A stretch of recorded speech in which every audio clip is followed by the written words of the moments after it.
Ini buku diterbitkan tahun 1957 ya. Nah, ini sebetulnya buku ini berupa tabel-tabel ya, tabel-tabel untuk perhitungan derajat air ya untuk setiap tanah yang nilai kapasitas lapang dan titik layu permanennya berbeda-beda. Ya. Ini sebenarnya juga wajib ya, wajib kalian punya. Ya, ini udah lama sekali ya buku ini. Pasti saja sudah kuning ini ya, karena nanti terpakai ini ya. Kalau kalian nggak punya buku ini, nanti ya akan kita bahas di materinya, nggak akan bisa menyelesaikan masalah analisis water balance. Kemudian buku yang ketiga, ini cuma apa namanya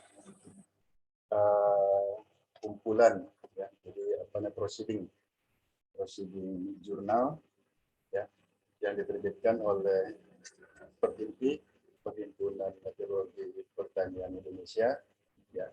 Nah, di mana di salah satu jurnalnya ya, yang sekarang oleh Eni dan kawan-kawan ya, di halaman 17 ya, ini judulnya tentang implementasi pendekatan strategis dan taktis gerakan hemat air. Nah, di sini di dalam jurnal ini disebutkan ya tentang tabel beberapa nilai kapasitas lapang dan titik layu permanen di seluruh kabupaten di Indonesia ya. Tapi karena ini dibuatnya tahun 1996 ya, tentu pengembangan kabupaten yang baru belum masuk ya. Nah, tapi biasanya yang menggunakan ini ketika lokasi penelitiannya di kabupaten yang baru ya, dia ambil dari kabupaten induknya jadi dikembangkan ya. Nah, ini satu-satunya ya referensi untuk mengetahui nilai kapasitas lapang dan titik layu permanen ya di suatu daerah ya, skalanya memang kabupaten, enggak sampai kecamatan ya. Karena terus terang agak sulit ya mencari referensi nilai KL dan TLP ya. Jadi walaupun ini sudah cukup lama tahun 1996 ya, tetap masih kita gunakan karena kan kaitannya KL TLP itu dengan struktur tanah ya, dengan kondisi tanah. Ya asumsi kita mungkin ya tanah sampai dengan sekarang masing-masing daerah itu tentu belum banyak perubahan ya. Yang artinya yang daerah itu lokasinya lempung atau lempung berpasir ya mungkin sampai sekarang juga masih seperti itu ya, jadi masih bisa digunakan. Walaupun senior kalian ya yang sudah lulus kemudian juga ingin melanjutkan ya, mengambil S2 bahkan S3 banyak tanya ke saya, Pak Nur, apakah referensi nilai KL TLP ini ada yang terbaru? Nah, saya katakan ya jawabannya memang belum ada, tapi kalau mau dicari di tulisan-tulisan penelitian di jurnal bisa saja ya, mungkin ada seorang peneliti karena dia langsung mengukur nilai KL/TLP di lapang, yaitu bisa dijadikan referensi kalau kebetulan wilayah penelitian juga sama ya, seperti itu. Nah, jadi ini juga penting ya, penting. Tapi ya memang karena ini yang diperlukan hanya tabelnya ya. Nah, sebenarnya tabelnya sudah saya input, sudah saya ketik ya, jadi nanti kalian saya bisa kirim itu ya, bisa menggunakan itu. Nah, jadi 3 ini penting ya. Kalau saya ya, saya kan saya sebentar lagi juga udah nggak aktif ya tahun depan ya. Saya tetap saja ya buku-buku tentang agroklimat itu ya, itu banyak sekali ya referensi-referensi saya copy ya, karena memang itu penting ya jika kita nanti mau nulis, mau bikin apalah paper ya, karya ilmiah itu kan itu dasarnya Saya sih mengharapkan kalau memang nanti sempat ya kita kuliah TPM dan masih bertemu dengan saya, saran saya tuh di kopi, ya, karena itu 3 itu pedoman untuk analisis neraca air lahan. Ya. Jadi semua di situ data-datanya ada. Ya, itu penting. Dan kan kalian juga nanti kalau udah selesai ya silahkan itu ya kalian bawa, itu kan sudah punya pribadi kalau di kopi ya, karena itu akan bermanfaat sekali. Nah, jadi itu ya. Oke, baik. Ini baru 21 ya, sambil menunggu yang lain. Untuk menghemat waktu, kita langsung saja ya. Saya langsung paparkan mengenai pertemuan 9 ini. Analisis neraca air tahan.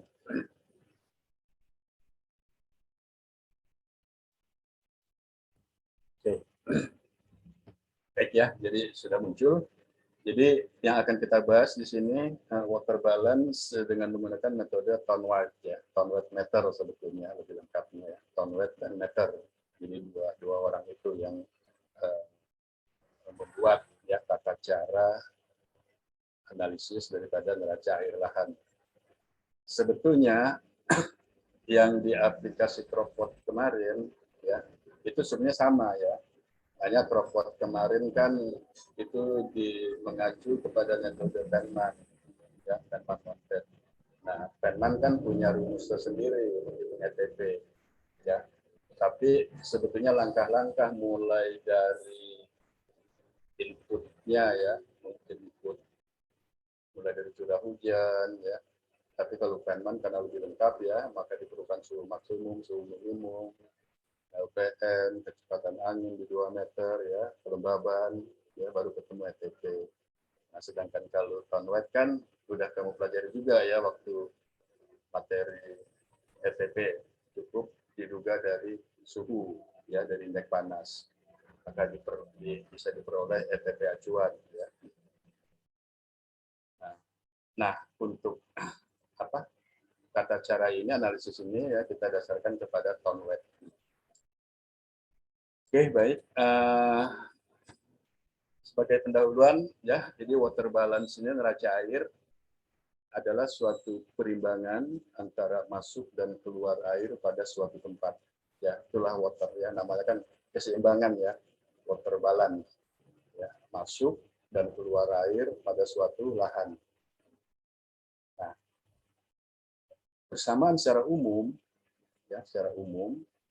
Nah, curah hujan ini sama dengan runoff ya, RO ditambah dengan ETP yang terjadi ditambah dengan perubahan kadar air tanah. Ya.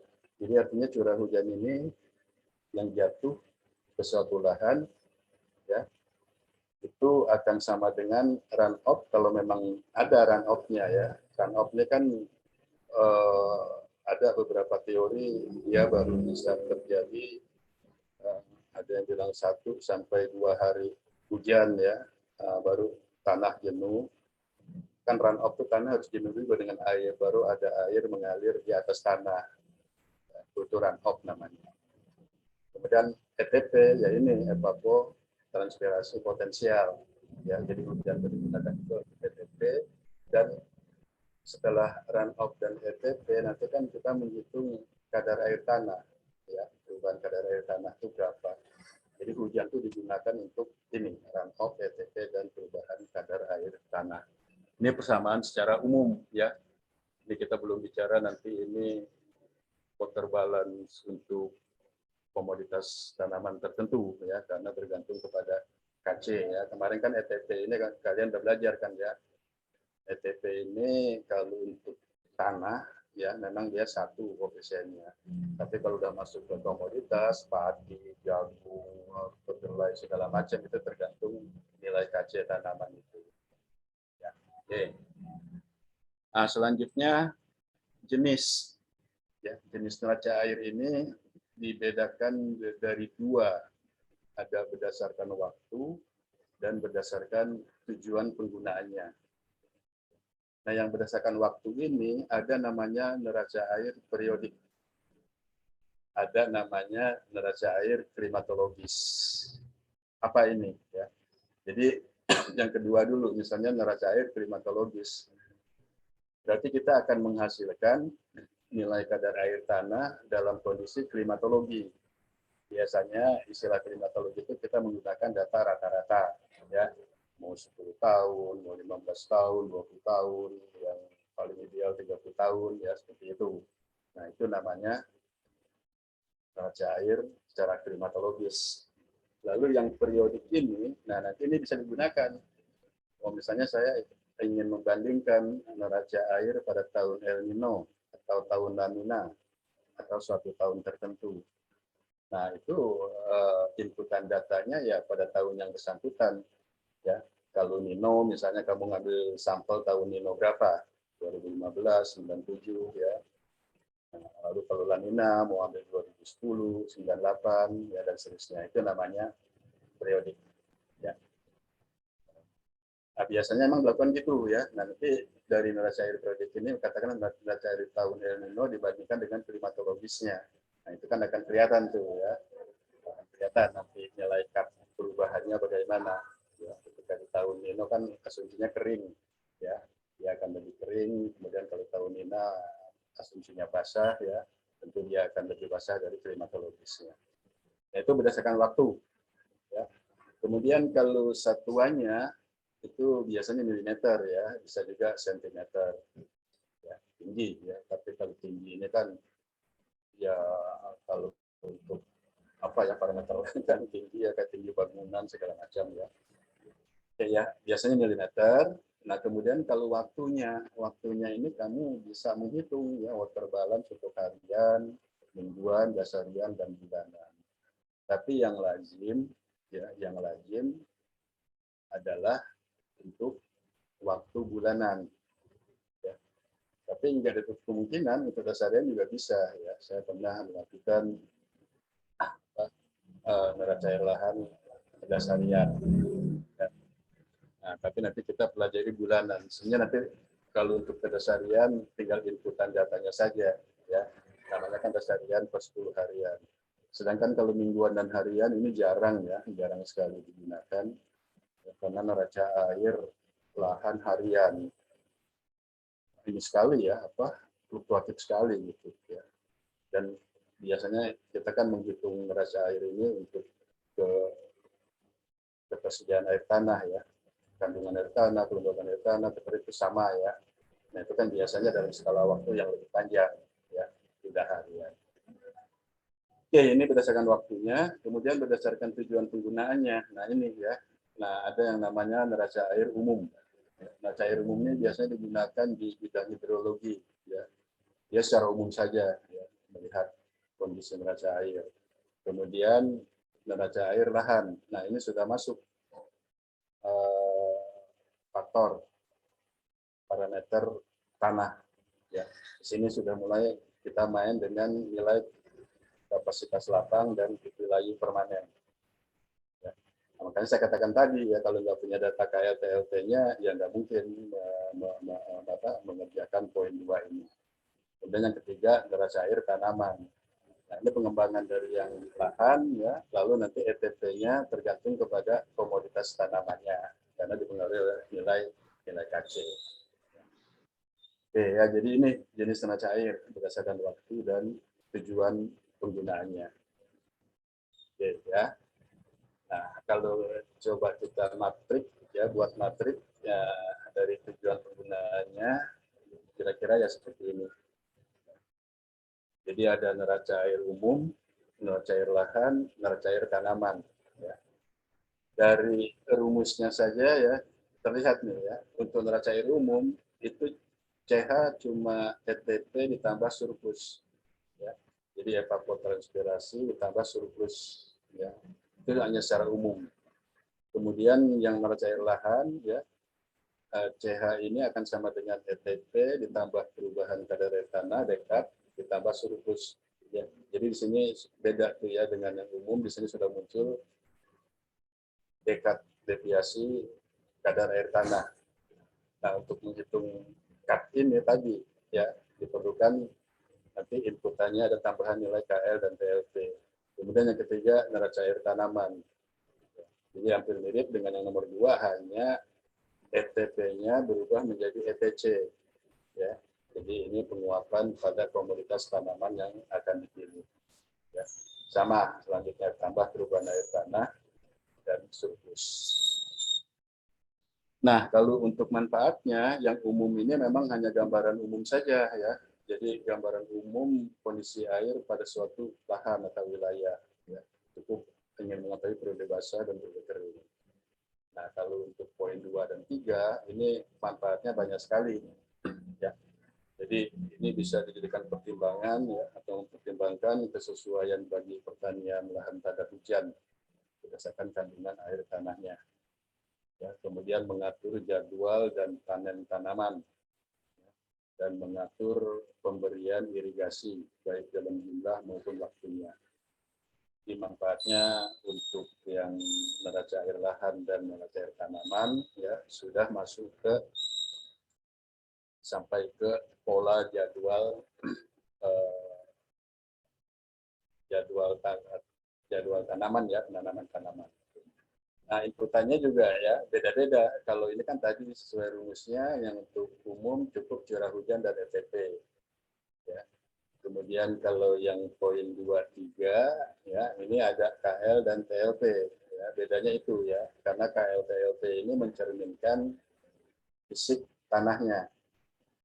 Nah, yang poin 3 sama ya, KL TLP hanya perlu data KC, koefisien tanaman. Asumsi ya ini penting ya. Jadi asumsi untuk neraca air umum, perlakuan tanah terhadap surplus air hujan belum diperhitungkan tadi ya, karena dia tidak memperhitungkan KL/TLP, ya tidak memperhitungkan fisik tanah. Ya. Kemudian kalau untuk poin 2 dan 3 asumsinya perlakuan tanah terhadap surplus air hujan sudah diperhitungkan ya, karena sudah dihitung nilai kapasitas lapang dan wilayah permanennya. Ya. Kemudian lahan harus berupa tada hujan. Ya. Jadi asumsinya lahan berupa tada hujan, tidak ada masukan air selain curah hujan. Ya. Misalnya mata air, irigasi, ya itu diabaikan, ya tidak diperhitungkan.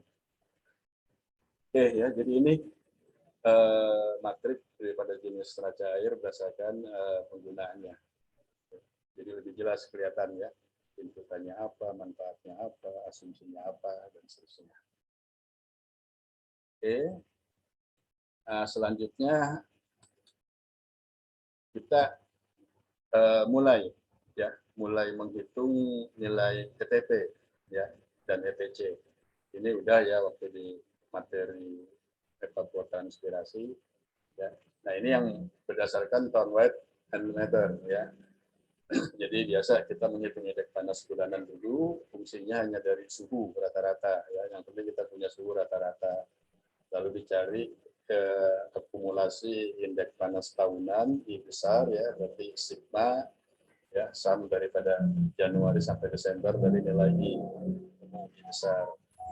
Nah, ETP sudah dirumuskan kan mudah ya, 16 kali 10 T dibagi I besar pangkat A. A sendiri adalah ini. Dan ini semuanya sudah dikemas ya, dirumuskan dalam Excel kemarin ya. Nah, oke. Kemudian ini kan baru ETP ya, ETP secara umum.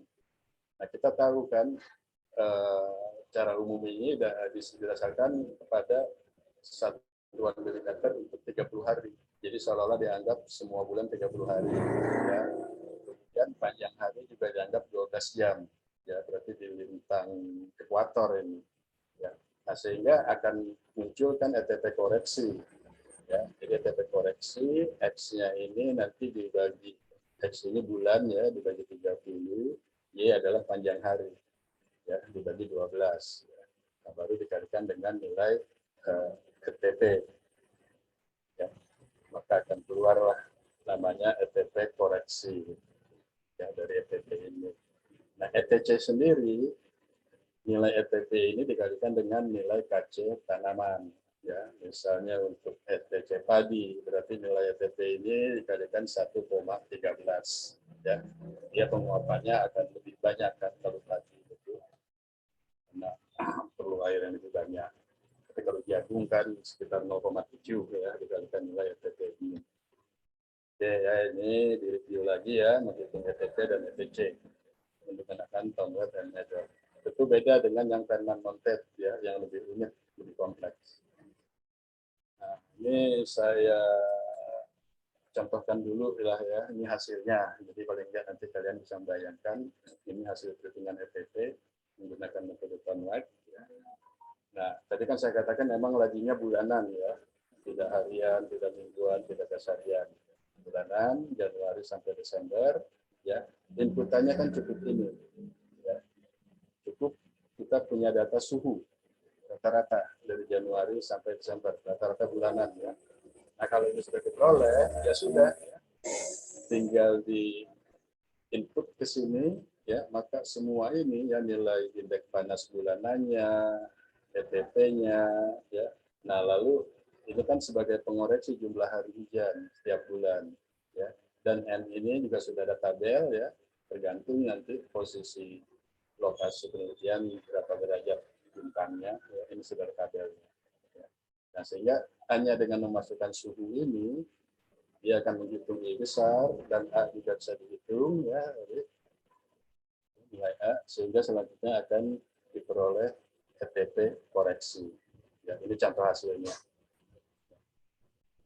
ETP koreksi bulan Januari sampai dengan Desember menggunakan Tomlet. Kalau suhunya seperti ini. Nah ini memang banyak digunakan ya, karena ketika nanti kalian memilih lokasi wilayah penelitian, itu saya yakin pasti nggak ada data observasi suhu udara, nggak ada sangkar di sana. Ya. Sangkar meteo itu hanya ditempatkan di stasiun-stasiun BMKG, ya kan? Kalau di sentra-sentra pertanian, misalnya sentra irigasi segala macam, itu sulit ya kita memperoleh data suhu. Ya, meskipun ada beberapa stasiun SMPK ya, stasiun meteorologi pertanian khusus, tapi faktanya juga sekarang sudah banyak yang tidak aktif. Nah, sehingga nanti untuk suhu ini, ya ini kan bisa diduga ya, pendekatan dengan menggunakan berat, ya, hanya fungsi ketinggian, karena suhu itu memang fungsi daripada ketinggian, ya. Yang penting kita punya referensi nilai satu suhu di ketinggian tertentu. Ya, itu biasanya referensinya kita ambil dari stasiun BMKG terdekat. Ya, nanti bagaimana perubahan ketinggian dengan lokasi yang kita pilih. Masukkan ke berat, maka akan diperoleh. Ya, yang penting di titik atau stasiun referensi itu pasti ada data, kan? Ada datanya. Oke, ya makanya ini paling banyak digunakan ya oleh para peneliti maupun senior-senior kalian. Ya, kalau di sidang katakan kenapa saya nggak pakai Penman nggak segala macam, ya bukan nggak mau, ya karena bayangkan Penman itu ada suhu maksimum, suhu minimum, kecepatan angin, lama penyinaran matahari, ya kelembaban, ya, boro-boro itu semua ada, ya suhu aja nggak punya gitu, ya. Gitu. Ya itu memang alasan klasik yang nggak bisa dibantah. Bisa digunakan Tomlet. Ini contohnya ya, nanti bagaimana ini bisa seperti ini, nanti selanjutnya kita bahas. Nah, ini ada beberapa referensi, ya nilai KL dan TLP. Ya, ini kebetulan sumbernya dari Sinan et al. 1979. Ya, rata-rata memang tahunnya lama ya, tahunnya lama. Gitu. Makanya saya katakan kalau mau tahun terbaru, ya ukur sendiri, ya datang ke lokasi, ya sekarang kalau nggak salah sih semua stasiun klimatologi udah punya alat ya untuk mengukur nilai persen kandungan air tanah itu. Ya. Nah, ini dari Siman ya 1979. Untuk jenis tanah pasir itu nilai KL-nya 13 cm ya, berarti 130 mili. Kemudian pasir berlempung 22 ya, jadi 220 mili. Nah, pasir berlempung beda dengan lempung berpasir. Ya. Ini supaya kamu paham ya. Jadi kalau pasir berlempung itu proporsinya lebih banyak pasir, lempungnya lebih sedikit. Kalau lempung berpasir, proporsinya lebih banyak lempung, tapi ada pasirnya gitu ya. Nah, 270. Kemudian yang utuh lempung ya itu 360 mili ya, 36 cm. Dan lempung juga ada yang lempung biasa ya. Kalau kamu lihat tanah itu ya ada bongkahan lempung biasa gitu tuh ya termasuk lempung yang biasa. Tapi ada lagi lempung yang berliat. Ya, ini biasanya tanah-tanah lempung kalau di wilayah Purwakarta itu kan dijadikan buat apa tuh ya? Buat membuat alat-alat ya, alat-alat apa alat-alat rumah tangga. Nah itu diambil dari lempung berliat. Kalau lempung ini nggak bisa, dia kan hancur ya. Ini beda ya. Jadi yang lempung berliat sedikit lebih rendah ya dibanding dengan lempung biasa. Nah ini adalah nilai kapasitas lapangnya. Nah dengan adanya referensi ini berarti kan kita boleh gitu ya di suatu wilayah cukup dengan mengetahui jenis tanahnya apa. Itu kalau mau pakai referensi ini ya. Oh, wilayah penelitian saya Pak dari kan bisa kita ambil dari pemetaan apa namanya land use ya. Land use yang itu ada salah satu region menyatakan jenis tanah ya, apa dia pasir, pasir berlempung ya, lempung berpasir dan seterusnya. Nah, jadi kalau di wilayah penelitian kalian bisa diketahui ininya, ya bisa menggunakan data nilai KLTLT-nya mengikuti ini. Ya. Nah, lalu ini air tanah tersedia. Air tanah tersedia itu kan mudah saja, KL dikurangi TLT kan, kemarin sudah kita pelajari. Jadi untuk yang jenis pasir, itu air tanah tersedianya itu adalah 100 mili ya, pada kedalaman. Sama ya, ini semua asumsi kedalamannya 1 meter. Ya, kita bicara kedalaman 1 meter, enggak sampai 10 meter, 5 meter, enggak ya. Jadi intinya kalau air tanah tersedia itu KL dikurangi TLT, ya, maka muncul nilainya lagi. Oke. Nah, jadi bisa digunakan ya kalau nggak mau menggunakan tadi apa jurnal dari Hemi dan kawan-kawan, misalnya pakai ini. Yang penting kamu harus tahu ya wilayah penelitian apa jenis tanahnya. Nah, kemudian ini juga contoh ya, contoh KC. KC untuk beberapa jenis tanaman ya, untuk padi 1,13, kemudian sorghum, jagung, tomat, cabai ya 0,79. Biji-bijian ini ya seperti apa ya, yang kedelai ya macam-macam lah ya, itu 0,85. Kemudian kentang lebih rendah 0,74. Dan legume ini apa ya, semacam kayak sayur-sayuran gitu ya, legume itu ya itu 0,68. Nah ini contoh nilai KC yang saya katakan tadi ya. Kalau mau lengkapnya lagi ya, untuk padi palawija dan apa hortikultur, nah ini ada di buku FAO tadi ya, di buku FAO ini ada nilai KC-nya. Bahkan di buku FAO itu ya pernah kita bahas kan nilai KC ini tidak satu sebetulnya ya. Tanaman tuh nggak terus berdiri ya, kan dari mulai benih tumbuh ya, berkembang panen terus sampai ke mau mati. Nah itu kan nilai KC-nya beda-beda ya, maka jelas sekali di buku FAO itu seperti padi mulai dari semai sampai tumbuh berkembang sampai panen, nah itu sudah terkatakan 1,13 ya. Nah untuk jenis tanaman yang lainnya juga seperti itu ya, yang tertera di buku FAO. Supaya kamu jelas juga ya. Jadi kalau orang pertanian tuh ngerti ya bahwa nilai KC ini adalah rata-rata dari mulai semai sampai ke panen dan dia mati gitu.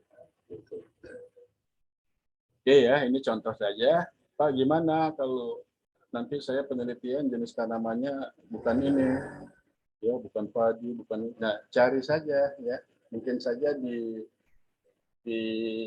referensi jurnal-jurnal mungkin sudah ada penelitian untuk tanaman tertentu, atau ya tadi ya harus punya tuh buku FAO itu, ya, akan lebih lengkap. Oke, nah lalu kita masuk ke istilah tadi ya, kan kita bicarakan kapasitas lapang, titik layu permanen. Apa sih? Jadi kapasitas lapang itu ya bahasa sananya itu field capacity. Ya, apa sih ini? Adalah kondisi tanah yang jenuh air. Ya. Jadi kondisi tanah yang jenuh air dan disebut sebagai batas atas dari ketersediaan tanah bagi tanaman. Ya. Jadi nanti ketika kalian membuat grafik analisis neraca air lahan, ya KL itu adalah batas atas, ya batas atas. Jadi seolah-olah ini kita bayangkan tuh tanah tinggi 1 meter gitu, ya. Jadi di batas atasnya itulah nilai KL. Karena sudah jenuh kan air kan, tanah itu sudah jenuh. Ya. Itu, ya. Nah, menurut Black 57, keadaan ini biasanya tercapai dalam 2 atau 3 hari setelah hujan terjadi. Tadi saya katakan, ya. Kalau habis dari kemarau, ya, terus hujan. Ya, habis kemarau kita panjang nih, baru hujan 1 hari. Itu belum, ya, menurut Black belum bisa mencapai kapasitas lapang. Ya.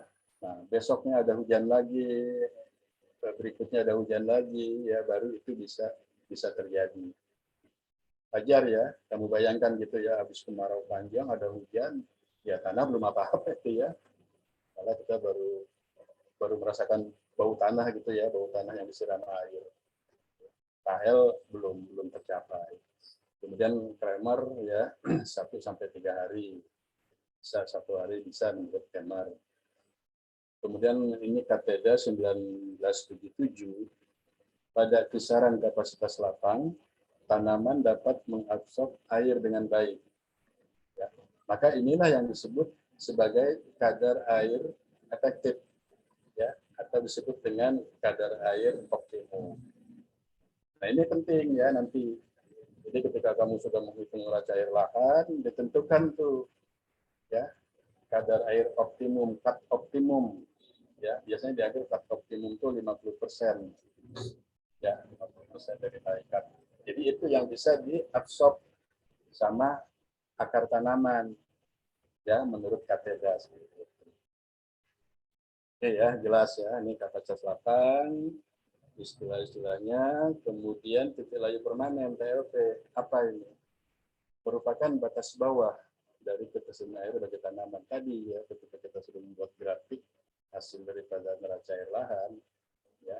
Nah, itu kan kita tulis tuh ya. Nanti ada TLP yang 150 ya, jenis tanah tertentu ada yang 220 ya, macam-macam tergantung jenis tanahnya.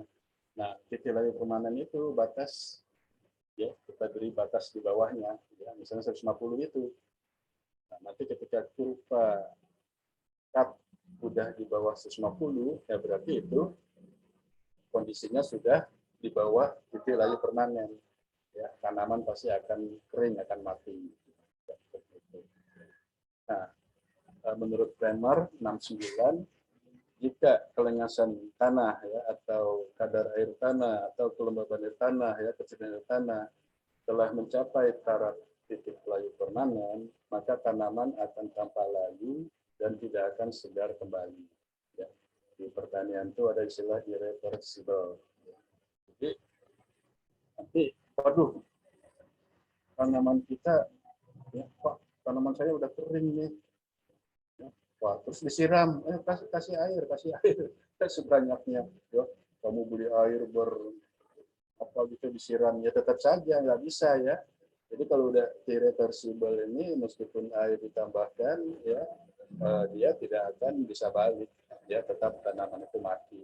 Nah makanya di dalam pengelolaan budidaya tanaman itu, ya dari hasil water balance itu harus dijaga.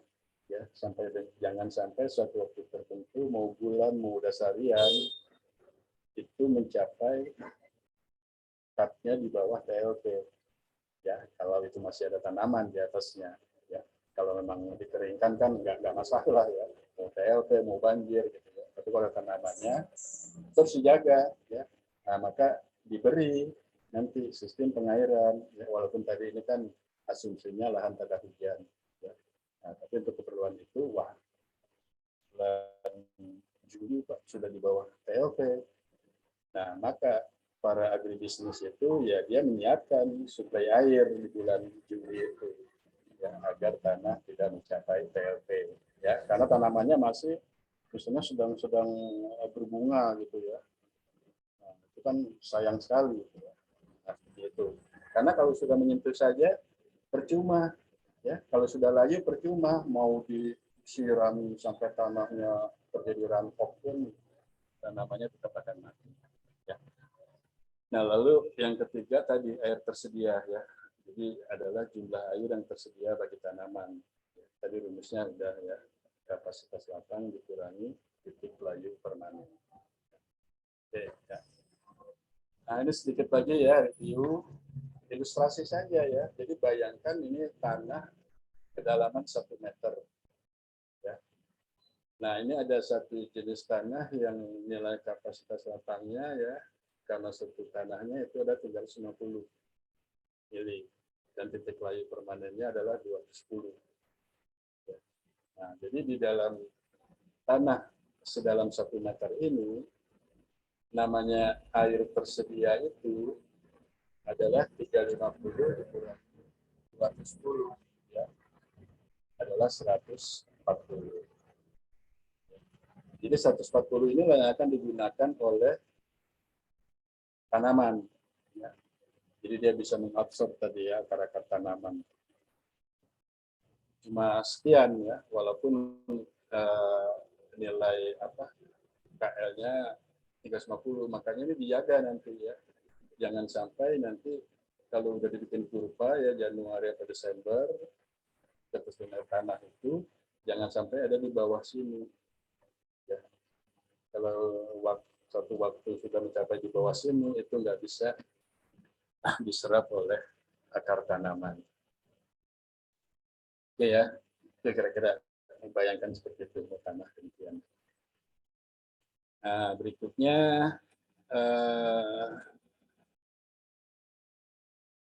asumsi. Ini penting ya.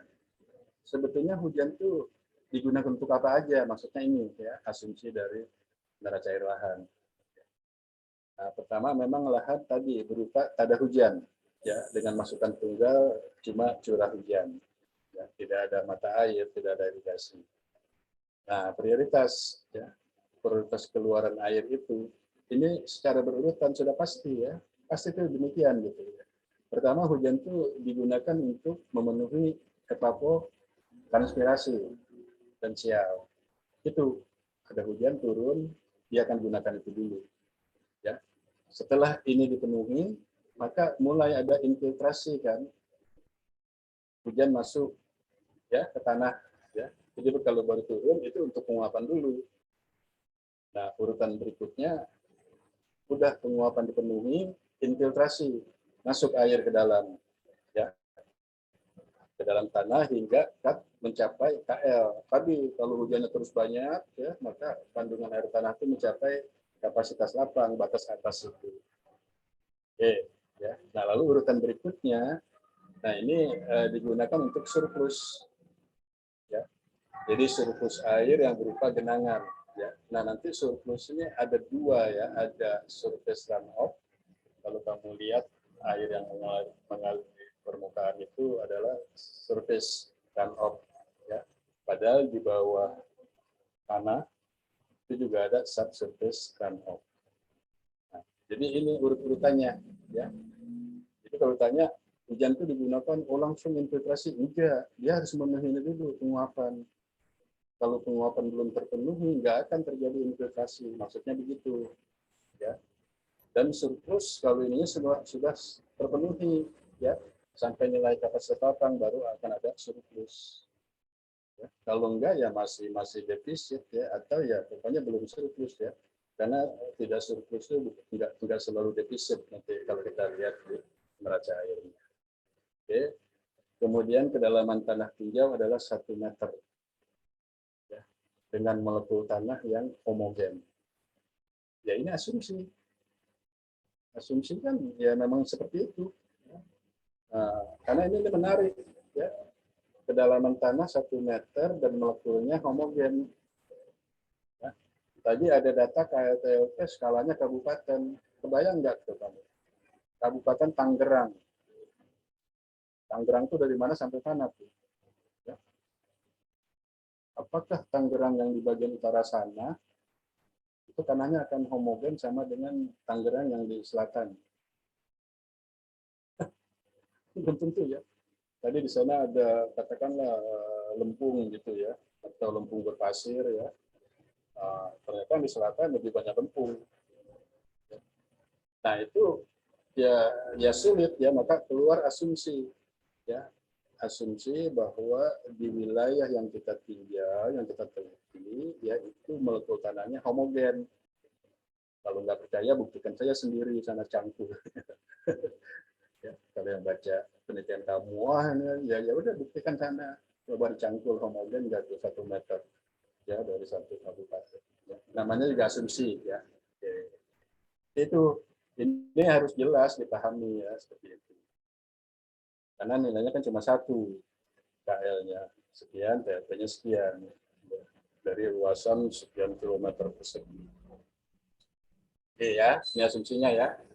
Lahannya pada hujan, lalu varietas air ya mulai dari ETP, infiltrasi sampai surplus dengan kedalaman 1 meter dan homogen.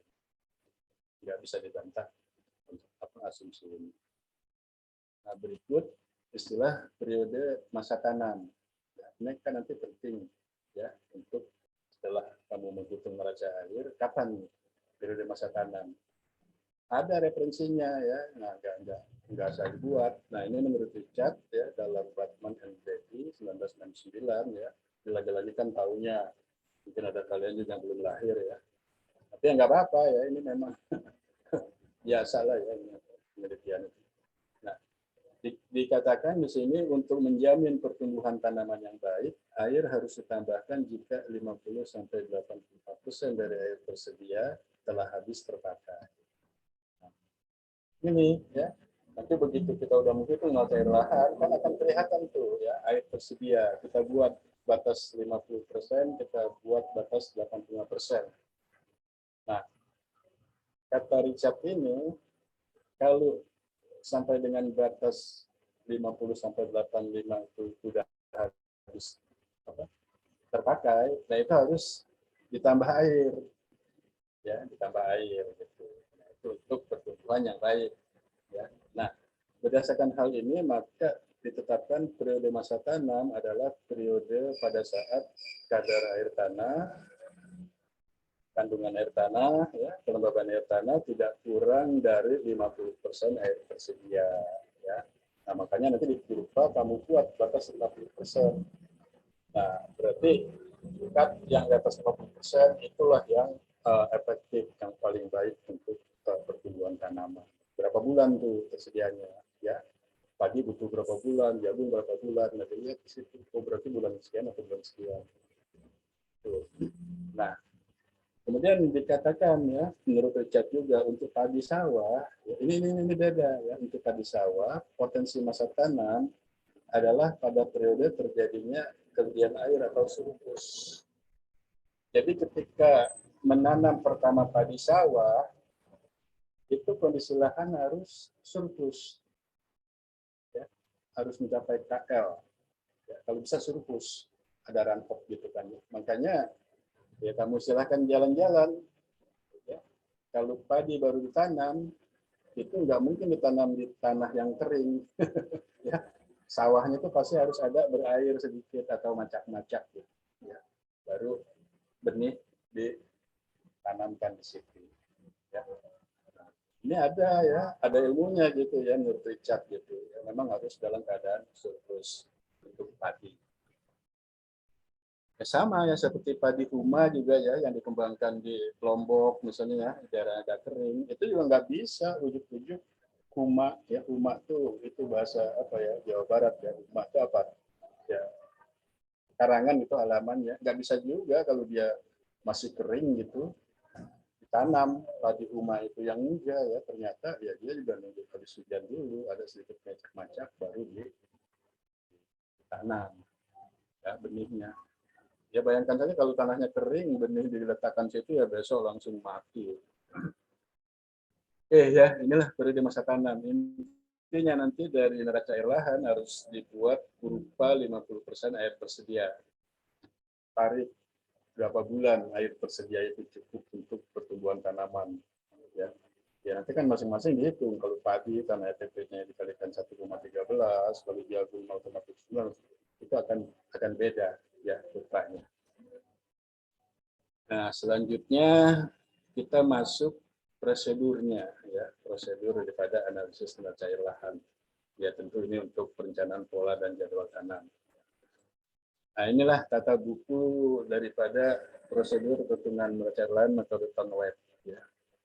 Jadi biasa kita menyiapkan gitu apa namanya tabel ya, matriks seperti ini. Ya. Karena bulanan tadi kan ya Januari sampai Desember, maka kita siapkan mulai dari curah hujan, ETP ya. Nah selanjutnya nanti kalau dua parameter ini sudah masuk, kesananya tuh dia sudah hitung sendiri ya, sudah saya siapkan rumus-rumusnya ya sesuai dengan rumus tadi ya. Kalau CH minus TP kan ya jelas CH dikurangi TP, lalu APWL nanti ada rumusnya, menghitung cut ada rumusnya, dekat sampai diperoleh defisit dan surplus. Nah ini adalah keterangannya ya. Nah, mengirim yang apa tadi ya, CH itu mengisi presipitasi curah hujan, kemudian mengisi ETP ya, lalu yang ketiga CH dikurangi ETP. Ya itu nggak masalah. Nah, ketika CH dikurangi ETP mulai negatif, ya, maka ini pada bulan tersebut sudah mulai dianggap nilai APWL yang pertama, ya, jadi diisi pada kolom tersebut, ya, APWL, ya, ini loss cadangan air ya, karena curah hujan dikurangi ETP, penguapannya lebih tinggi daripada curah hujan, dia mulai loss APWL. Nah, ketika bulan APWL mulai terjadi, ya, dilanjutkan dengan mengisi nilai cut, ya, berdasarkan nilai APWL tadi. Ini ada rumusnya, ada rumusnya. Kemudian setelah cut dihitung, kita akan menghitung apa namanya, oh iya, ini kan APWL ya, cut pertama, dia ada rumusnya. Nanti kan berlanjut kan ke bulan berikutnya, kadar air tanah itu adalah cut bulan sebelumnya ditambah dengan CH min ETP ya, karena dia pasti positif bulan bersangkutan ya, tinggal ditambahkan maka ketemu cut di bulan tersebut ya. Kalau pakai rumus, mungkin rumusnya ini ya, cut sama dengan KL dikali X K ya, ada suara apa itu ya, lalu pangkat harga mutlak APWL. Nah ini nanti hati-hati ya, semua rumus-rumus ini sudah saya siapkan dari Excel, tapi nanti ini menarik ya, nggak bisa dilepas ke rumus aja ya untuk pola-pola hujan tertentu. Nah lalu yang ketujuh, mengisi cut terus ya hingga ke bulan lahir. Lalu kolom berikutnya dekat, ya dekat itu kan selisih saja, cut ke N dikurangi cut N-1. Kemudian mengisi ETA. Nah, ETA ini pada bulan APWL dia sama dengan CH ditambah harga mutlak dekat. Nah, kalau tidak terjadi APWL, ya artinya tidak terjadi APWL itu CH min ETP tidak negatif, maka ETA sama dengan ETP. Ya. Lalu yang terakhir mengisi defisit. Ya. Defisit tadi kan ETA udah ketemu, ETP udah ketemu, maka defisit ETP dikurangi ETA. Ya. Lalu mengisi surplus. Ya. Nah, surplus pasti dia akan secara otomatis akan terisi pada bulan yang tidak terjadi defisit. Ya. Nah, rumusnya surplus curah hujan dikurangi ETP dikurangi dekat. Wajar kan ya? Namanya surplus itu curah hujannya udah dipakai penguapan, udah dipakai dengan perubahan kadar air tanah, ya. itulah yang sisanya nanti untuk surplus. Nah, ini ya tahapan-tahapannya. Nah, ini nanti kan dikerjakan secara manual ya, manual di Excel ya. Nah, beda tadi saya katakan kalau ya aplikasi Cropbot ya, dia udah seperti gini juga hitungnya, cuma kan karena ada pakai pen mounted ya inputannya dia banyak gitu ya, macam-macam. Oke ya, nah ini cuma penjelasannya saja ya. Nanti kamu baca sama seperti yang saya jelaskan tadi ya, mulai mengisi CH ya, terus sampai ke terakhir mengisi kolom surplus. Oke ya. Nah selanjutnya kita menghitung parameter atau inputan curah hujan itu bisa pakai nilai rata-rata ya kalau secara klimatologis, bisa juga pakai peluang ya. Orang akan suka juga ini curah hujannya rata-rata atau dia sudah probability gitu ya. Nah di sini ada kalau mau pakai peluang 70% ya misalnya ya, nggak selalu 75 ya, misalnya 85% ya. Nah ini metode Haldeman kan pernah ya kamu menghitung waktu klasifikasi hitung Haldeman ya, CH untuk peluang 75% ini kan contohnya ya adalah 0,82 kali curah hujan rata-rata dikurangi 30. Ya. Artinya ketika kamu menggunakan data ini berarti sudah menggunakan data ini peluangnya 75%, bukan rata-rata. Ini harus kamu pahami juga ya. Karena kan kalau rata-rata itu 50-50 ya. Ya apa? Kalau dalam ilmu statistik kan begitu ya. Tapi kalau ini peluangnya 70%. Ya orang sudah menduga ya, oh dia punya ketepatan ini 75% gitu kan ya. Walaupun nanti curahnya pasti akan lebih rendah ya, karena kan 0,82 dikalikan curah hujan rata-ratanya ya, misalnya di bulan Januari dikurangi 30 lah ya. Nah inilah peluang ya, gitu. Nah, tadi udah ya, tapi itu nanti dirumuskan di Excel ya nilai KL, makanya harus ada nilai KL ini ya, nggak mungkin bohong itu kalau yang hitung beras air lahan tanpa nilai kapasitas lapak ya, nggak mungkin kadar air tanahnya diperoleh ya, karena KL dikalikan dengan konstanta K pangkat harga mutlak KPW ya. Nah K sendiri ini P0 plus P1 dibagi KL ya. P0-nya sendiri sudah ditentukan konstanta nilainya sekian, P1 negatif sekian ya. Nah, makanya tinggal dirumuskan aja di Excel akan diperoleh nanti nilai ya. Yang penting KL-nya ketemu, APWL-nya ketemu. Kan tadi kamu hitung untuk APWL ya, CH dikurangi TP. Ya. Oke. Nah, lalu ini ya ilustrasi lah ya, contoh hasil perhitungan neraca air tanah ya, dan neraca air tanah ini ya, tanah yang KC-nya 1 ya, ini contoh di Kabupaten Blitar ya, Jawa Timur ya, hasilnya seperti ini. Nah kita lihat fokus di hasil cut-nya ini. Nah kebetulan di Kabupaten Blitar itu punya nilai KLP 350 ya. Nah, ini ada di buku tadi ya, buku ini dan kawan-kawan. Kabupaten Blitar KL-nya 350 ya. Dengan curah hujan sekian, ETP sekian ya, maka cut diperoleh seperti ini. Nah maka untuk tanah ya, ini masih bicara tanah, belum untuk padi, belum untuk rokok, jagung segala macam ya, maka terjadi surplus mulai bulan Desember sampai Januari, Februari, Maret, April ya, masuk ke Mei sudah defisit ya, Mei, Juni, Juli, Agustus, September, Oktober defisit. Artinya kalau defisit pasti tidak surplus. Tapi begitu memasuki November ini lucu ya, dia defisit tidak, surplus juga tidak. Artinya mungkin di November itu hujan mulai turun. Tadi kan belum jadi surplus, belum jadi KL. Ya. Tadi kan kalau sudah 1, 2, 3 hari hujan baru terjadi. Ya. Maka ya dia nggak defisit ya, karena kelembaban tanah udah ada, tapi juga tidak surplus. Artinya bisa terjadi ya kondisi 0,0 ini. Kan biasanya kalau tidak ada defisit ya pasti ada angka nilai surplusnya. Tapi di sini tidak ada defisit, tapi surplusnya belum ada. Ya, berarti tanah itu baru lembab saja. Nah, ini ketika dihitung menggunakan KC1 ya ETP-nya karena dia tanah.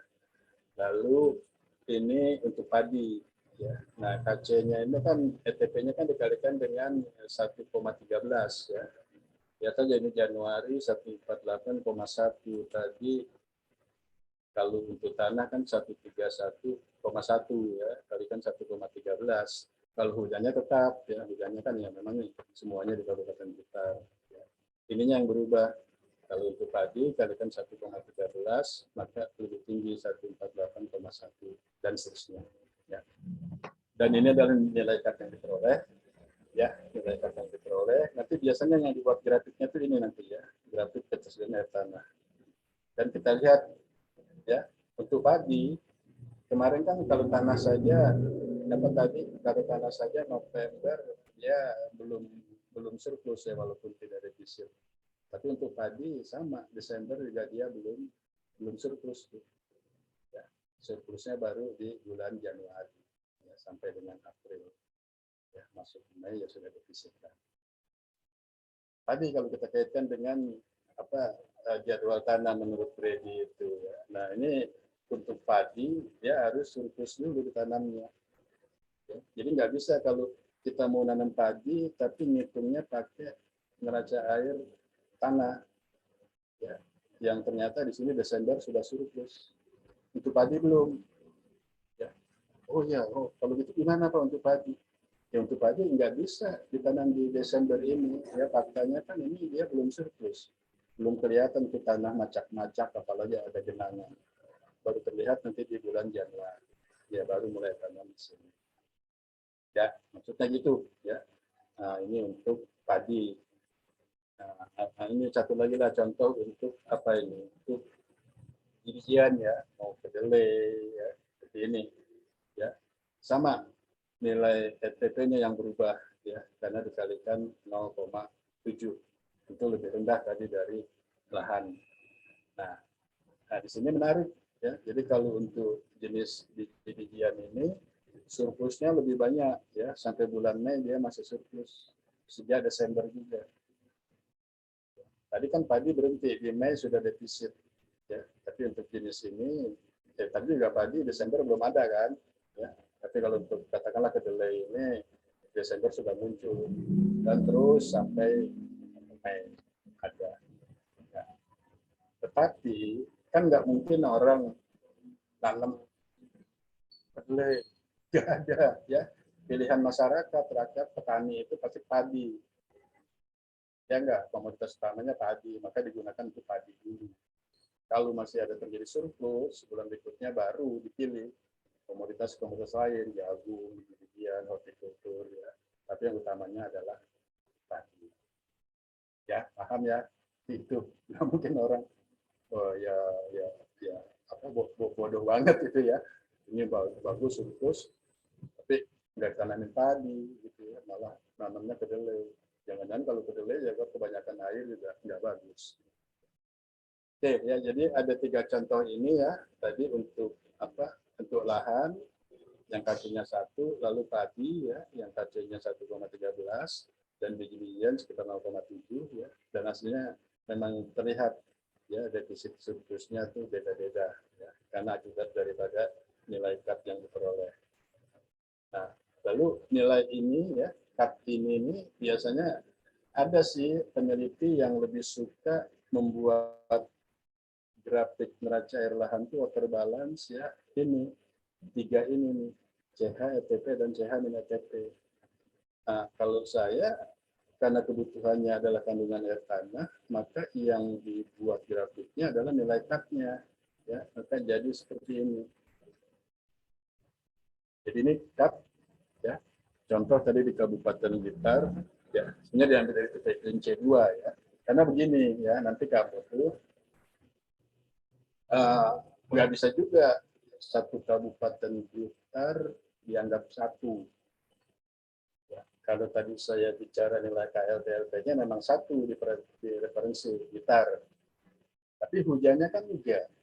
Nah, ini berdasarkan tipe iklim C2, ya, iklim Oldeman C2. Maka Blitar dibuat dulu tipe iklim Oldemannya. Ini contoh neraca air di tipe iklim C2 yang tadi dihitung ya. Lalu dibuat grafiknya, ya seperti ini. Nah, banyak tadi kan contohnya cuma untuk tanah ya, lahan, kemudian padi ya, biji ya. Nah ini ada lagi nanti legume, ada kentang ya. Nah, yang penting nanti dibuat adalah kurva ini adalah kadar air tanahnya atau kandungan air tanahnya ya, untuk masing-masing lahan, padi, kentang, legume, biji-bijian ya, warna-warninya itu ya, menunjukkan itu. Nah, tadi saya katakan selalu kita akan buat nilai cut optimum ya, 50% dari air tersedia. Air tersedia kan ini ya, KL dikurangi TLP, maka cut optimum ada di sini 50%. Ya. Dan tadi dikatakan kan oleh si Brady itu, awas jangan sampai menyentuh angka 85% air tersedia. Kalau itu udah habis, hati-hati, harus ada intervensi penambahan air. Ya. Nah, maka dibuat juga ini garis 85%. Ya. Nah, oke. Nah, jadi lengkap udah nih ya. Nah, ini semua grafik ini tadi ya, angka-angka ini diperoleh dari hitungan tadi ya, di tabel tadi neraca air ya. Lalu kasih cut optimum, kasih nilai 85%. Nilai KL, TLP ada di referensi. Ya, untuk Blitar 350 KL, TLP adalah 210. Sudah.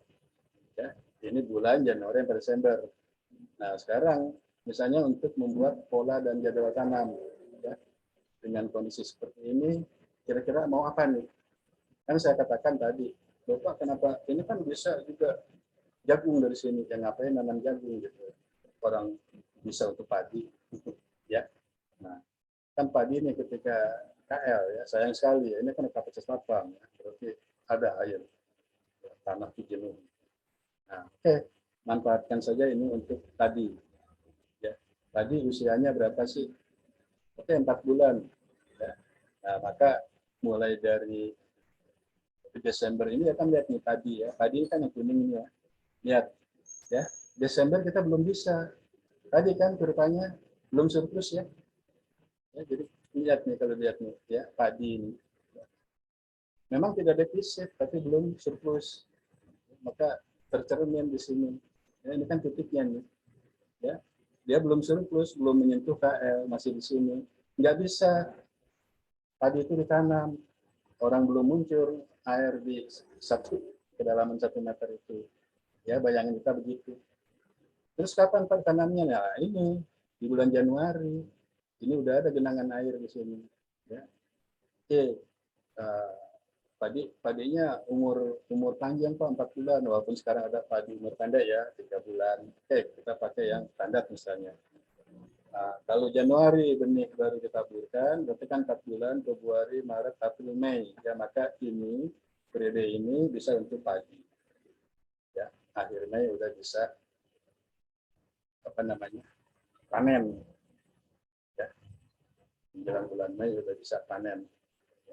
Nah, lalu sisanya Mei, Juni, Juli. Kita lihat Mei, Juni, Juli yang masih di atas cut optimum ya, atau di atas yang 85%, kita lihat kan biji-bijian ya, nih ya, kurva biru nih. Ya kan? Mei, Juni, Juli ya, 3 bulan lah ya. Nah, ini kan udah mau menjelang masak ini ya, nggak apa-apa ya. Yang penting tidak menyentuh 85% tadi. Ya, masih ada sedikit di bawah cut optimum ya. Tapi karena ini juga sudah bukan masa pertumbuhan, nah, maka ini bisa dipakai untuk biji-bijian, misalnya jagung. Ya, bulan Mei sampai dengan Juli. Agustus sampai dengan Oktober, lihat semua komoditas mulai bulan Agustus sampai dengan Oktober semuanya cut-nya ada di bawah titik layu permanen. Tidak bisa ditanamin apa-apa. Maka istilahnya berak, diberakkan. Tanah itu dibiarkan saja ya pada bulan Agustus, September, Oktober. Ya. Nah, jadi dengan kondisi ini C2 kita udah bisa nanam padi sekali, biji-bijian sekali, ya, lalu digerakkan dulu. Nah, masuk di November Desember, kita lihat nih ya, ini kan November Desember nih. Nah, ini sudah banyak sebetulnya ya, legume gitu ya, ataupun kentang ya bisa ditanam. Ya kan ya apa ya, sayur-sayuran kentang itu kan paling 2 bulan ya, 2 bulan, dan tanah sudah lembab. Ya, nggak perlu surplus kayak padi ya. Tadi kan surplus ini khusus untuk padi ya. Tapi kalau bukan padi kayak kentang, malah kalau tanahnya banjir ya busuk ya. Nah, ini sisanya bisa dipakai untuk legume. Ya, jadi ya inilah manfaatnya ya. Menganalisis neraca air, water balance ya, lalu dibuat menurut bakatnya, kasih batas-batas optimum 80%, berapa KL, berapa KLP. Nah, kalian bisa menentukan ini. Jadi untuk wilayah tipe iklim C2 di Kabupaten Blitar, itu pola dan jadwal tanamnya adalah padi, biji-bijian, dan legume. Masing-masing sekali. Kapan padinya? Januari sampai dengan Mei. Kapan biji-bijiannya? Misalnya jagung kedelai, yaitu Mei sampai dengan Juli. Tapi Agustus atau September, karena semua di bawah TLP, kering, digerakkan. Nah, November sudah mulai mungkin hujan turun ya di Blitar gitu, air tanah mulai terisi walaupun belum kapasitas lapang, maka bisa digunakan untuk legume ya, atau sini kentang ya.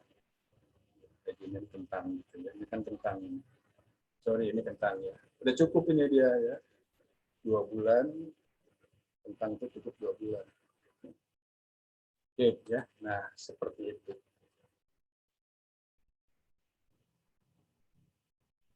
Jelas ya? Nah, ini semua nanti ya, hitung-hitungan ini pakai metodenya townwide. Yang penting di satu titik atau wilayah ada nilai curah hujan. Dan ini kita bicaranya rata-rata semua ya, bukan tahun normal, bukan tahun Nino, bukan tahun Nina, ya.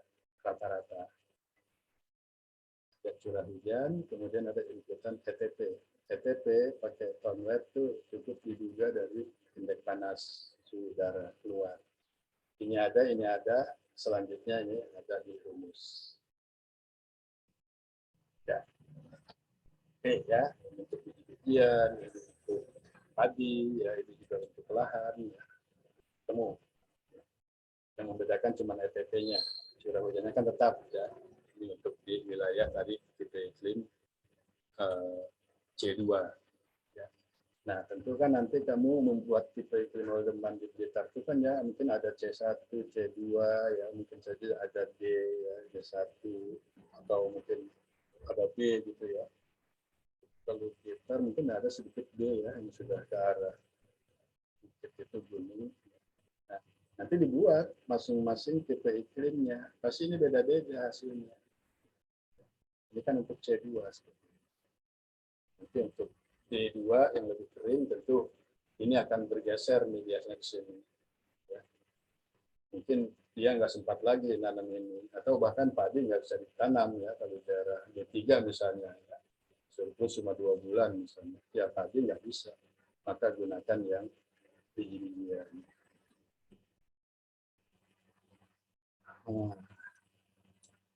Gimana nih, cukup dipahami nggak? Nih sebelum nanti, ini yang paling penting nanti ya. Nah ini problemnya, bagaimana menentukan awal cut pada berbagai pola hujan yang ada. Karena wilayah atau stasiun-stasiun itu kan, apalagi Indonesia kan ya, kalian kan mengenal ada ekuatorial, ada monsun, ada lokal. Ya. Kemudian monsun pun ya, ada yang monsunnya kering, artinya periode hujannya pendek ya, kayak daerah Nusa Tenggara ya monsun, Ya, tapi kan paling musim hujannya cuma 3 bulan. Beda dengan musim di Jawa Barat, ya bisa 6 bulan 6 bulan, atau musim hujannya periode basahnya justru lebih panjang daripada periode keringnya. Kemudian nanti di yang ekuatorial, ya tentu ekuatorialnya yang agak kering ya. Nah itu kan ada biasanya kurva ekuatorial itu punya 2 puncak ya. Jadi ada 2 periode musim hujan, ada 2 periode musim kemarau, ya, atau periode basah, periode kering. Ini menarik nanti. Jangan mentang-mentang kan sudah dibuat rumusnya di Excel, udahlah yang penting CH-nya masukin, ETP-nya masukin, udah itulah ya, mau yang di daerah kering, mau yang pola hujannya semi ekuatorial, ya mau yang lokal, dan seperti itu ya nanti di sini bahasannya. Cuma sebelum masuk ke sini, tadi ada yang mau tanya nggak tuh sampai dengan sini? Silahkan kalau mau ada yang tanya dulu.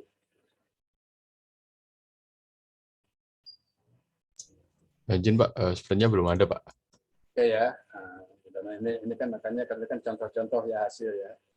Ya, sengaja ini sudah kebayang, oh seperti itu ya. Menghitung neraca air, lalu tujuan pemanfaatannya juga sudah jelas seperti itu. Nah sekarang saya katakan ini ya, yang menjadi masalah ini penentuan KAP. Ya. Jadi kendala dalam perhitungan KAP, dalam perhitungan NAL, neraca air lahan, adalah menentukan awal kejadian ketersediaan air tanah. Ya. Tadi kan menentukan dari nilai APWL kan, pada bulan APWL pertama, maka KAP itu dihitung pakai rumus selesai. Ya, di contoh tadi mungkin Blitar ya. Nah sekarang kita lihat nanti pada berbagai pola hujan ini. Jadi pertama yang perlu diperhatikan adalah jumlah CH dikurangi ETP, ya, CH nilai ETP itu kan akan menjadi, kalau negatif akan menjadi PWL ya. Nah, maka CH nilai ETP pada periode basah ini dikasih simbol dulu P. Ya. Nah, katakanlah positif gitu ya. Kemudian CH dikurangi ETP pada periode kering, ya, yang negatif itu APWL-nya, ya ini kita simbolkan dengan M. Ya, jadi nanti kita punya 2 nilai P dan M. Ya, jumlahnya ya. Nah, jika P-nya ini lebih besar dari harga mutlak M, ya, ini harga mutlaknya ya, walaupun negatif dimutlakkan, maka periode basah cukup untuk membuat tanah menjadi kapasitas lapang. Biasanya kalau nilai P-nya lebih besar dari harga mutlak N, maka penggunaan rumus nggak masalah. Ya, hasilnya akan logis nilai cut-nya. Ya intinya itu. Nah, sebaliknya, nanti kalau P-nya lebih kecil dari harga mutlak N, maka periode basah tidak mampu memberikan air untuk tanah mencapai ke kapasitas lapang. Ya. Karena tadi di akumulasi periode basah itu lebih kecil ternyata daripada akumulasi di bulan kering atau WL-nya. Ya. Itu dikatakan, ya dia periode basah, tapi tanahnya nggak bisa mencapai kapasitas lapang. Ya. Kalau ini bisa, nah, seperti itu. Nah, lalu berdasarkan pola-pola hujan yang ada di Indonesia, ya ini saya ambilkan beberapa contoh. Ya. Pertama, kasus periode basah, ya bulan-bulan basah itu yang dapat mengembalikan lahan ke kondisi kapasitas lapang. Ya. Ini biasa ya, ini terjadi di wilayah-wilayah monsun agak basah ya, yang monsun di Jawa misalnya ya, ya sampai Jawa Timur pun mungkin masih bisa ya. Barat. Tapi tadi kalau monsun udah masuk Nusa Tenggara sana tuh kita lihat nanti ya berbeda. Nah, ini salah satu contoh, ini wilayah monsun yang di Sumatera ya. Ini Stamet Japura Rengat. Ini Stamet Japura Rengat, dia punya, ini rata-rata hujannya ya, punya periode basah selama 8 bulan. Ya. Apa sih periode basah itu? Periode basah adalah ketika CH dikurangi RTP positif. Maksudnya begitu ya, bukannya musim hujan ya, terkait dengan water balance ini yang dimaksud dengan basah ketika CH dikurangi ETP positif. Maka untuk rengat ini dia ada 8 bulan ya. Nah, ini ya mulai Oktober, November, Desember, ya Januari sampai dengan Mei. Ya, 8 bulan. Nah, dengan jumlah tadi kan menghitung P kan. Nah, itu kita akumulasikan P 31 tambah 87 dan terusnya sampai 12, maka P-nya 301. Oke. Kemudian dia punya bulan kering ketika CH dikurangi ETP kan negatif. Ya, dan 4 bulan, Juni, Juli, Agustus, September. Dan kalau diakumulasikan menjadi negatif 171 mm. Oke, ya. Nah, kalau inputan curah hujannya ini, ya udah, ini ada curah hujan di Japura Rengat, lalu ini dihitung ETP-nya di Japura Rengat. Ya. Ini akan penyerta suhu tuh ya, pakai tonwatt keluar ini ETP-nya. Ya. Nah, proses selanjutnya kan ini pasti dari rumus. Ya. Nah, kalau kasus yang seperti ini, kamu lepaskan ke rumus, ya, nah dia akan logis. Ya. Dia akan, cut ini udah, ya, akan dihasilkan. Gitu. Cut pertama kan dihitung dari sini. Ya.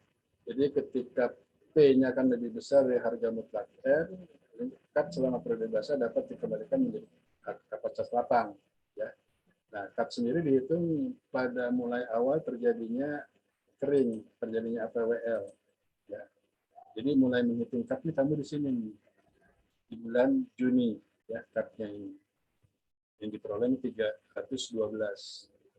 Dihitung dari mana? Dari rumus kali ini, bukan dari tabel. Ya. Oke, ya nanti dengan APWL sekian, cutnya 274, APWL sekian, cutnya 227, ya turun terus tuh ya. Karena kan kering terus nih, ya min 171, 219. Nah, ketika mulai hujan, Oktober, ketika basah maksudnya, CH kurangnya ETW positif, maka cut yang bulan lalu, September, ditambah dengan kelebihan hujan dikurangi ETP 31. 214 tambah 31, maka 245. Nah, begitu November. Kan di Oktober sudah ada cut 3245. Pokoknya ada kelebihan air, dikurangi ETP 87. Maka cut 245 tambah 87, 332. Oke.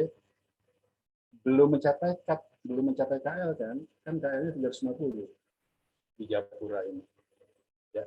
Nah, Desember hujannya lebih tinggi lagi daripada penguapan. Oke, ini ada cut di November 332, lalu CH-ETP Desember 63, dijumlahkan berarti 395. Nah, berarti sudah melebihi kapasitas lapang. Jangan ditulis di sini 395. Ya sudah, uang tanahnya cuma menampung 350, berarti di Desember cut-nya itu 350. Jangan khawatir, yang 45-nya kemana Pak? Itu nanti ada di kolom surplus. Ya. Nah, ini kan harusnya 395. Ya, ini tambah ini. Pokok tetap 350 ditulisnya. Ya iya, karena daya tampungnya 350, sisanya 45, jadi run off, jadi surplus. Nggak bisa dibohongin ini pasti ya, ketika begini dia muncul dengan sendirinya di sini 45 surplus. Ya, seperti itu. Ya. Nah terus tentunya ya ke Januari. Ya, Januari karena masih basah ya, pasti ini semua 350. Dan pasti sisa-sisanya itu dari kelebihan KL ini akan ada di surplus. Ya, terlihat tuh ya. Nah, mulai memasuki Juni ya. Nah, ini kan sudah defisit. Ya, sudah tidak surplus lagi, defisit 2, defisit 6 dan seterusnya. Nah, pada posisi Oktober dan November ini belum terjadi surplus tapi juga tidak defisit. Nah, ini semua luaran ini dihitung pakai rumus dan tidak bermasalah. Apa ciri utama indikator hitungan kamu nggak bermasalah dalam neraca air ini? Ya. Ingat ya kuncinya. Kuncinya perhatikan bulan pertama kali terjadi kering, terjadi APWL. Juni kan. Juni lalu lihat kadar air tanahnya. Kalau kadar air tanahnya lebih kecil daripada akhir bulan basah, itu sudah benar. Ya, akhir bulan basah kan masih 350, masih KL. Memasuki bulan kering udah berkurang. Ya, berkurang berapa nih? 38 mili ya. Jadi 312. Ya. Karena ini bulan berikutnya masih kering terus turun lah ya kan. Nah, mulai ada hujan lagi, mulai diisi air tanah sampai KL lagi. Jadi ini sudah logis, sudah benar. Ya. Nanti di salah satu pola hujan yang sangat kering, ya, ini kadang-kadang dihitung oleh rumus, ya, nilai KL pada awal, nilai KAP pada awal bulan kering itu lebih tinggi daripada akhir bulan basah. Ya, akibat dikerjakan oleh rumus karena kesalahan penentuan APWL-nya. Jadi itu harus dikonversi melalui tata buku Conway and Mather yang ada di buku, ya, di buku ini. Hanya kalau nggak punya buku ini, ya, tabel-tabelnya ini dalam, ya, kalau menemukan kasus wilayah seperti itu, ya nggak bisa kamu selesaikan. Ya, pakai rumus nggak bisa, pasti ini lebih tinggi daripada ini. Yang nggak masuk akal lah. Masa bulan kering pertama kadar air tanahnya lebih besar daripada akhir bulan basah. Kalau yang nggak ngerti ngitung neraca air ya dianggap bener aja. Udah benar orang sudah pakai rumus kok. Itulah bedanya ya. Kalau orang yang tahu paham, tapi jangan dikira ya kalau kamu misalnya gitu ya, hitung wilayahnya daerah kering ya dengan yakinnya mau ini sih mau prepare gitu ya, kamu bikin tulisan makalah gitu. Lalu disajikan ya, jangan disangka nanti keluar itu peserta audiens itu ya banyak yang ngerti juga ya ketika kamu tampilkan kadar air tanah di awal bulan kering lebih tinggi daripada air bulan basah. Karena kalau itu dibiarkan selanjutnya kehitungan dekat, eta, defisit, surplus salah semua. Salah nanti surplus defisitnya, nilai-nilainya salah kan dari sininya sudah salah. Nah ini contoh yang memang benar ya, di daerah yang katakanlah monsun ini ya, monsunnya cukup bagus, cukup basah. Ya. Di periode basahnya bisa mengembalikan tanah mencapai kapasitas 8. Ya. Artinya ini nih ya, periode basahnya ini yang warna hijau ini ya, ini bisa mencapai ke 350 ya, bisa mencapai ke KL. Tapi ada nanti satu pola hujan yang nggak bisa ya, misalnya KL-nya jangankan 350 300 gitu ya, nggak pernah tercapai ya di bulan basah itu KL mencapai 300. Itu maksudnya. Oke ya, ini contoh untuk Japura Rengat ya. Nah nanti sini ini penjelasan cara hitungnya ya. Nah ini di perhitungan rumus ini bisa kamu buktikan juga kalau mau menggunakan konversi tadi antara APWL ya kan buku apa tabel of computing evaporation itu ya, itu kan hanya mengkonversi nilai satu APWL menjadi CAT atau sebaliknya CAT menjadi APWL. Ya. Nah, untuk yang Japura Rengat ini kalau kita pakai instruction and table for computing evaporation ya, nanti ada di tabel 32 halaman 35. Kenapa? Harus hati-hati ya. Karena nanti masing-masing tabel ditentukan oleh nilai KL. Ya. Jadi tabel itu tersedia mulai KL itu 200, 250, 300, 350, 400.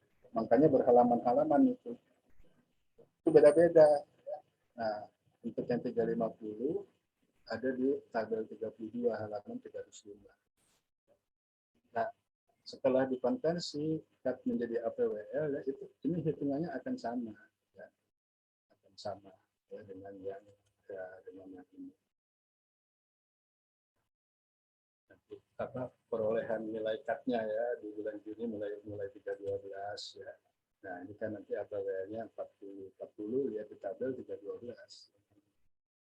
Berikutnya 84 ya, simulasi 84 ini kan lihat konversi APWL 84 nya itu 274 sama kan, di sini juga 270 angka ya, tidak masalah ya. Oke ya, ini bisa kamu baca-baca. Kemudian yang berikut adalah contoh pola hujan satu periode basah tidak dapat mengembalikan kapasitas lapang. Nah, ini yang terjadi di ekuatorial ya. Tapi ekuatorialnya yang enggak terlalu basah banget ya, kayak di Padang gitu. Ini bukan Polonia. Ya, ekuatorial Polonia ya. Dia punya ekuatorial itu kan saya katakan punya 2 periode basah dan punya 2 periode kering. Rupanya begitu kan ya. Ekuatorial kan begitu ya. Ada 2 puncak. Berarti ada dua periode kering dan 2 periode basah. Ya. Nah, ini contohnya ya. Ini curah hujannya di Polonia. Ya, lalu ETP-nya dihitung, ketemu ini. Ya. Kolom berikutnya CH-ETP, barulah bisa dideteksi bulan basah dan bulan keringnya. Jadi ada periode bulan basah pertama, April, Mei, 2 bulan. Kemudian periode bulan basah kedua, Agustus, Desember. Ya. Periode kering pertama, Januari sampai Maret. Periode kering kedua, Juni sampai dengan Juli. Oke? Ya. Nah, masalahnya tadi kan menghitung ya, menghitung kadar air tanah ya, itu pada awal ya, pada bulan pertama terjadi APWL. Jelas ya. Di sini bulan pertama terjadi APWL ada 2, di bulan Juni atau di bulan Januari. Ya. Mana lah Pak Nuryadi bikin susah aja, udah pokoknya ini dihitung pakai rumus, selesai keluar. Ya, dan nanti kita buktikan ya, dikerjakan pakai rumus dengan konversi tabel. Sangat jauh berbeda. Oke ya. Nah, ini contoh yang ini ya. Ini sudah menggunakan konversi tabel. Ya, ingat ya, tidak dilepas ke rumus. Nanti saya tunjukkan yang pakai rumus. Ya. Dan lihat ya, di APWL bulan pertama Juni kan lebih rendah daripada akhir bulan basah. Masuk akal kan? Ya. Nggak mungkin di sini 201, di sini 196, nggak mungkin. Ini bulan 171, lebih kecil dari 196. Itu indikator yang pertama. Yang kedua, kita lihat ya. Cut di akhir bulan basah kedua 300. Ya. Periode kering kedua 236. Masuk akal. Ya. 236 lebih kecil dari 300. Ya. Nah, jadi hitungan ini benar ya. Di bulan basah pertama pasti lebih tinggi cut-nya daripada akhir bulan kering. 167 lebih besar dari 157. Oke, ya. Jadi ini logis. Ya. Kalau orang yang paham, udah benar nih perhitungan. Berarti dia nih pakai konversi tabel. Nggak dilepas pakai rumus di Excel aja. Ya. Oke ya, nanti mungkin kita sampai sini dulu ya. Di sini periode kering pertama diikuti periode basah, ya. Maksudnya ini ya, periode kering pertama diikuti periode basah yang tidak bisa tanah itu mencapai KL. Ini kan baru sampai 196. KL-nya kan 300. Ya, masuk ke bulan berikutnya karena dia kering lagi, turun lagi 171. Ya, jadi periode basah pertama tanah tidak bisa menjadi kapasitas lapang. Ya. Nah, penentuan awal cut tidak dapat dimulai pada awal periode kering tanpa pertimbangan pengaruh periode basah atau periode kering yang mendahulunya. Jadi menghitung cut di sini di APWL pertama ini, ya, karena ini nggak bisa mencapai kapasitas lapang, ya, Karena kalau yang rumusnya dianggap akhir bulan basah itu nilainya sudah KL, misalnya 300 minimal ya. Bisa 310, bisa 350 ya. Nah, tapi faktanya enggak. Ya. Nah, ini enggak bisa diselesaikan pakai rumus. Ya, kan rumusnya kamu tahu, kat sama dengan KL dikalikan konstan K pangkat organ mutlak KPWL. Kalau KL-nya enggak terjadi, ini kan belum KL, KL-nya 300, ini 196. Masukkan ke rumus, yang ngaco, salah. Pasti ini cut-nya akan lebih tinggi. Dan nggak masuk akal. Awal bulan kering, cut-nya lebih tinggi dari akhir bulan basah. Ya, itu ya logikanya. Ini penting sekali. Ya. Oke. Nah, kemudian ini nanti caranya. Caranya. Ada gimana nih saya mau menjelaskan. Ini waktunya juga sudah habis ya.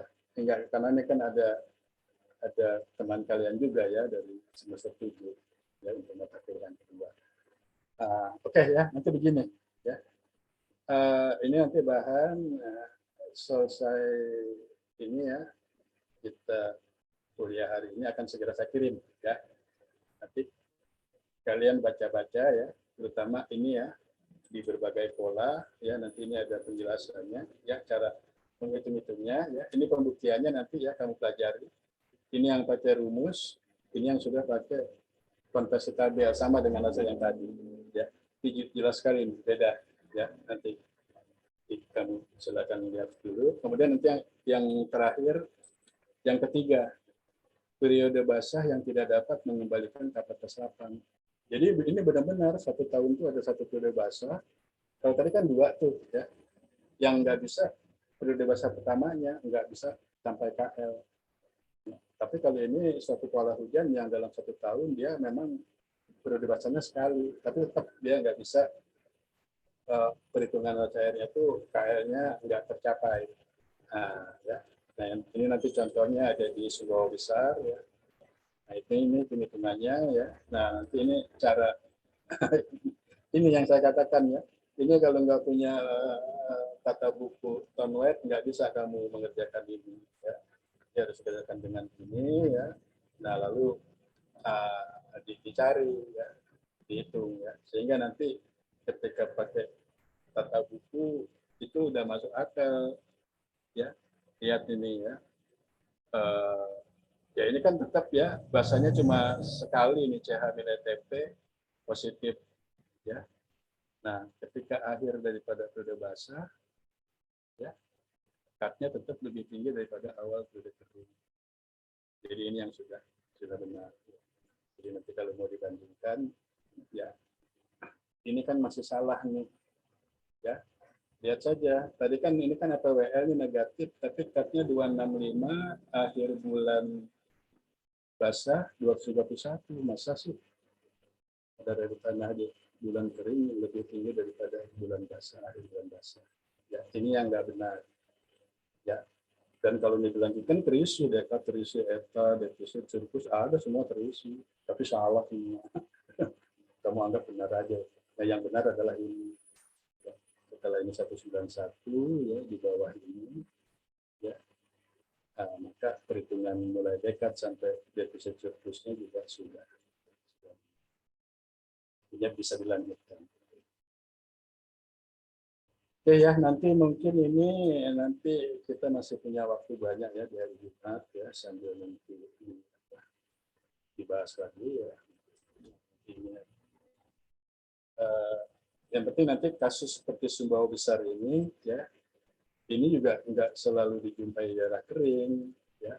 Bisa saja ketika penelitian kamu di daerah Jawa Timur ada 1-2 titik yang menyerupai Sumbawa Besar ya.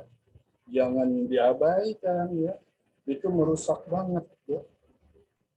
Ngomong hitung Jawa Timur udah punya 30 titik, ada 2-3 titik yang polanya kering Sumbawa Besar ya, tapi tidak diselesaikan perhitungan cairnya menggunakan konversi, itu kan merusak yang 27 titik.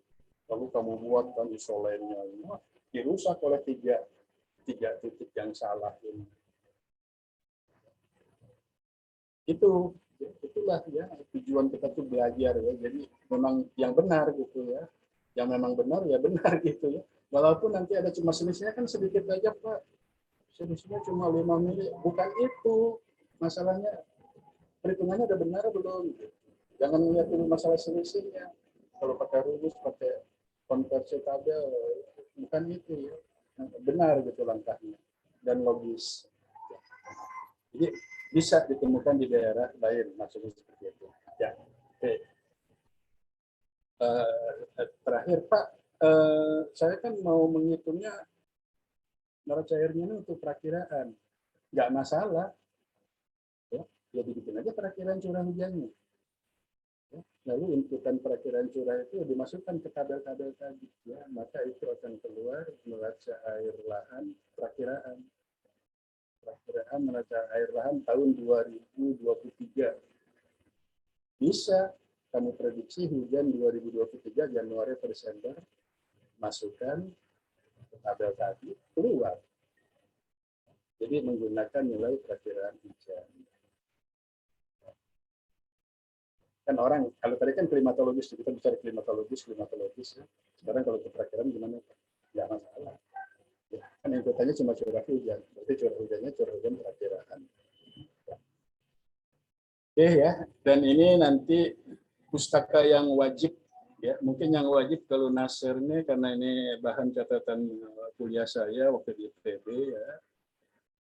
Yang penting ini nih ya. Jadi buku FAO itu nanti ditulis oleh Allen R.G. et al. Ya. Kemudian kali ini bisa lah nanti ya saya kirimkan ini ya, jurnal tulisan saya dengan Bu Eva. Nah ini ya Pawitan dan kawan-kawan dan Tom White Matter. Ini sebenarnya wajib ya. Jadi 1, 2, 3 ya, 3 buku yang ada di saya. Wajib kamu punya. Ya. Baik ya kalau gitu karena waktunya sudah selesai ya nanti ini saya kirim ya silakan kamu baca-baca lagi nanti hari Jumat kita lanjutkan dan kita bahas sekaligus ya namanya praktikum kan langsung kita praktekkan. Baik kalau gitu mungkin selesai ya untuk mata kuliah ini. Ya, selanjutnya kita akan memasuki ke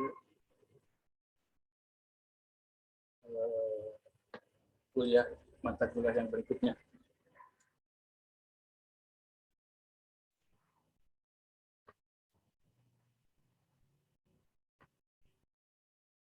Ya, jadi ini saya akan stop dulu ya share-nya. Oke ya. Nah ini kan kawan-kawan ini ya dari yang semester 7 juga sudah gabung ya. Nggak apa-apa nih ya selalu tertinggal sedikit. Baik ya. Kita lanjut ke mata kuliah variabilitas iklim musim. Untuk minggu ini juga sama ya memasuki di pertemuan ke-9 ya. Oke, materi yang akan kita bahas untuk pertemuan ke-9 ini juga cukup menarik ya, tentang analogi nanti coba kita bahas ya, nanti kita coba pahami ya seperti apa sih maksudnya analogi itu ya, apa saja gitu. Lalu kebetulan saya beberapa kali kan ya mengikuti rapat tentang musim ya, kantor pusat. Ya saya juga selalu ya membawa bahan ya. Kebetulan waktu itu memang diminta tentang analogi musim pada periode tahun-tahun La Nina. Variabilitas musim pada tahun-tahun La Nina ya, berdasarkan analogi gitu. Nah itu juga saya buatkan ya, saya sampaikan. Alhamdulillah Kemarin soalnya saya cari-cari, aduh di mana nih saya simpan filenya ya. Karena itu bagus sekali ya. Ya, dan saya menyiapkan bahan itu enggak sehari 2 hari itu. 1 bulan itu saya siapkan. Oke ya, jadi itu kita nanti akan fokus ke masalah analogi. Banyak ya, banyak juga ada bahan analogi yang dibuat oleh Lapan ya. Tapi ya oke lah ya, mungkin waktu yang terbatas ya nggak mungkin juga saya berikan semua ya. Akan saya berikan yang lebih bagus mungkin yang dari hasil kajian saya. Oke, baik ya. Jadi coba saya share aja.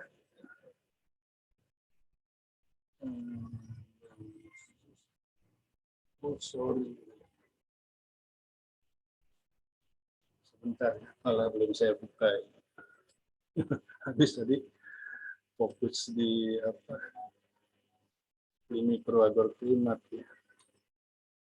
Variabilitas.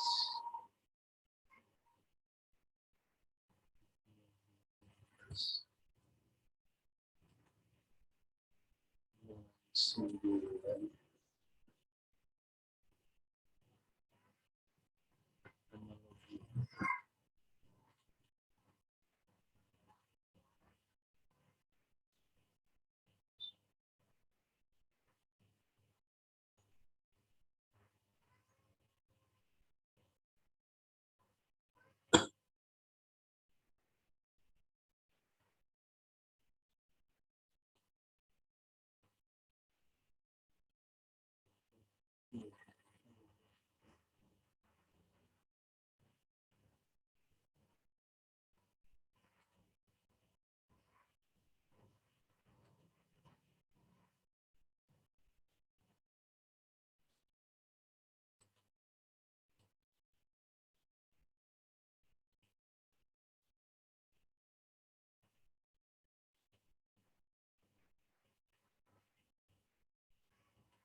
Oke, baik. Sudah muncul ya?